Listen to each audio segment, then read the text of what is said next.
we're back with another episode of Conquering Mount Scrapmore with Brenda.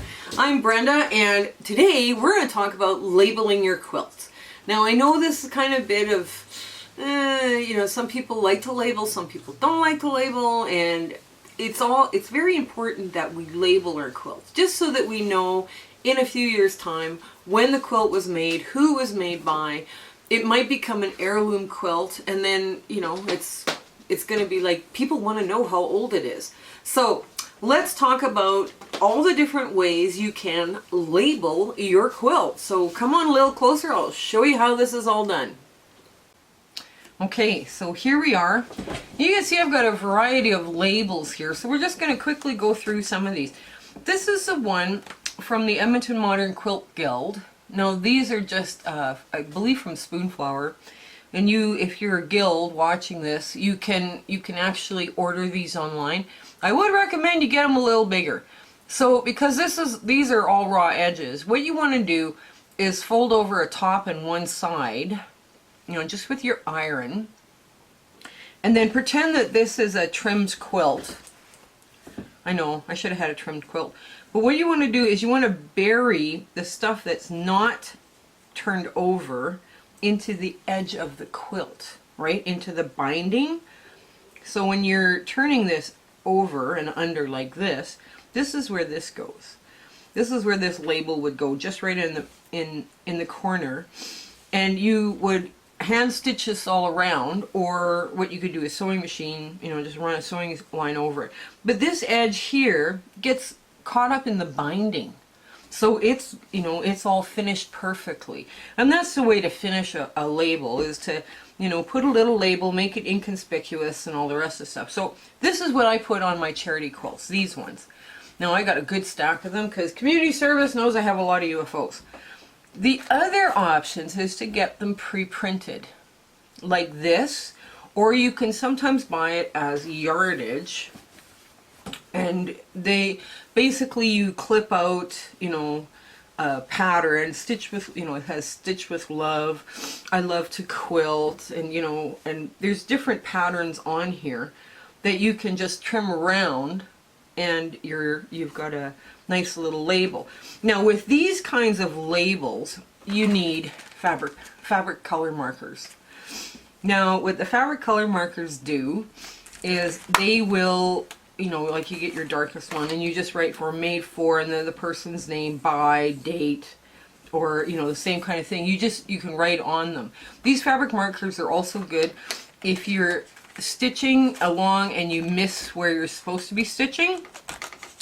You can just color in over where your mistake is, right, with these colors. And all of them hold up to a good washing. They're a fine 0.04 line, so they have just a wee little tip. Just a wee little tip. I don't know if you can see that tip. Just a wee little one. So it does, you can, if you wanted to change the color, let's say, of this thread color to black from yellow, you could just, run your pen along it and it would change. The other ones, now, it's sometimes hard to find these panels of printed ones, and this is like ancient. I don't even know where I got this one now anymore, but sometimes it's hard to find them. But when you see them, you should probably buy some, just to make sure that you've got some labels on hand that are kind of cute. Okay, so the next ones are the ones you make from scratch. Now what I do is I take a 10-inch square, right? I cut it out of plain muslin. This is a cream colored muslin. And then what I do is I fold it in half like a triangle, right? Now this is a biased edge. So what I do is I lay my triangle right on the edge, and then I hand stitch this flat, and then I write, whose quilt it is, where, who made it, what the design, or what I've named the quilt, the year I've made it. Alright, so this ends up being a really nice way to finish a quilt. And this edge here, again, gets covered up in the binding. Now another way people do this, and you see them with free motion quilting, and what they'll do is they'll take the front and and I'll just turn this around a bit. Okay. And they'll take the edge of the quilt, and they'll just, you write your name 100 times, you know, a week probably.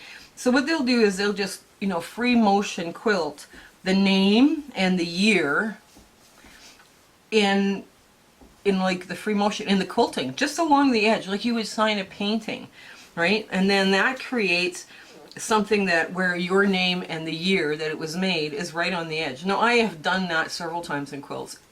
It's a little quicker than doing a label on the back, but these are charity quilts, so we have to do the Edmonton Modern Quilt Guild labels, but that's a really quick way of doing it. The other thing, if your sewing machine creates letters, can create letters on like part of your embroidery function or whatever, you can embroider your name and the year that the quilt was made just on the edge of the quilt. And I had a Husqvarna a while ago that would, you know, you just set up made by and then the year, and it would just put that in bold stitching in along the side or whichever direction I wanted to go, and it was fine. And then everybody, you know, you saw this, and it was discreet because it's on the corner of a quilt. It wasn't very big. It was only like ½ an inch, so it didn't affect how soft it was. You know, like it didn't do any damage to the quilt. And it was a way of keeping track of who made it and what year. Now this becomes important when you're doing antique quilts, right?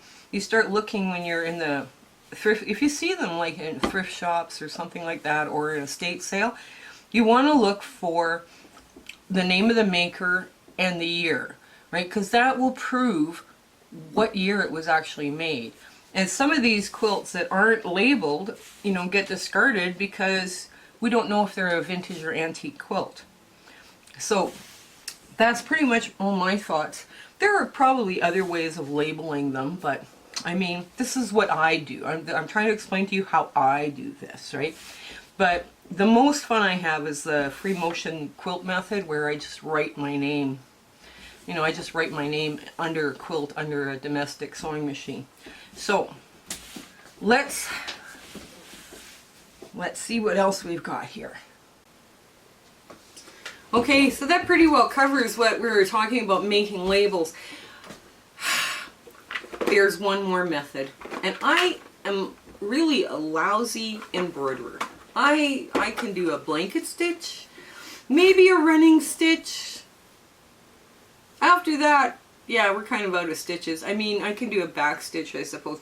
But what people do sometimes is they'll take these little labels, or they'll take, you know, their homemade, you know, made from scratch, and they'll embroider on the name and the person who made the quilt, what the quilt name is, the year it was made, in embroidery cottons. Now, if you don't have fabric pencils, these are mapped by Graph'peps.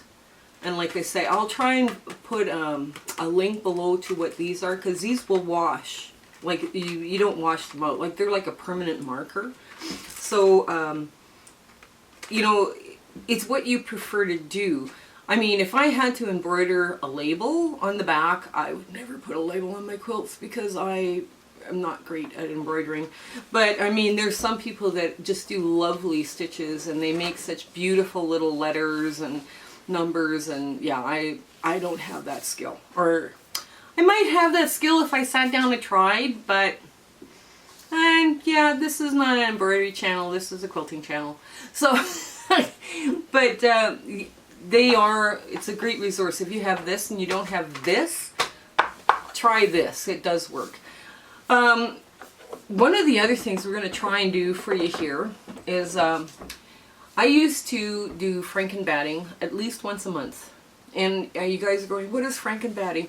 This is where you sew your pieces of batting, excess batting, together to make a larger piece of batting that you can use in like a couch throw or a baby blanket or placemats or whatever. The next thing we're going to try and show you is how to do frankenbatting, because it saves you money. You're not throwing away these big pieces of batting that you can go and use somewhere else. So I hope you come back, because that's up next. When we're filming this, my mom's black 301A is not at is still in the shop, but she's fine. She's just having spa time. You know, nobody dropped her or anything, so I'm very happy about that. So we'll get back to doing some free motion quilting once she's back from the spa. But yeah, so we're kind of looking forward to all of these things. So I hope you have a wonderful day, and I hope this tip actually helps you conquer your Mount Scrapmore. You know, if not, I mean, this is a great way of just making labels. So I hope you have a wonderful day and that you have lots of fun in your sewing room. Okay, we'll see you again soon. Bye! If you have questions about what you saw in this video, or you have ideas for content or something you want to see us do, please put those comments in the description below. But also, while you're there, like, share, and subscribe with your friends. That would really help us out. Okay, I want to thank you and have a great day.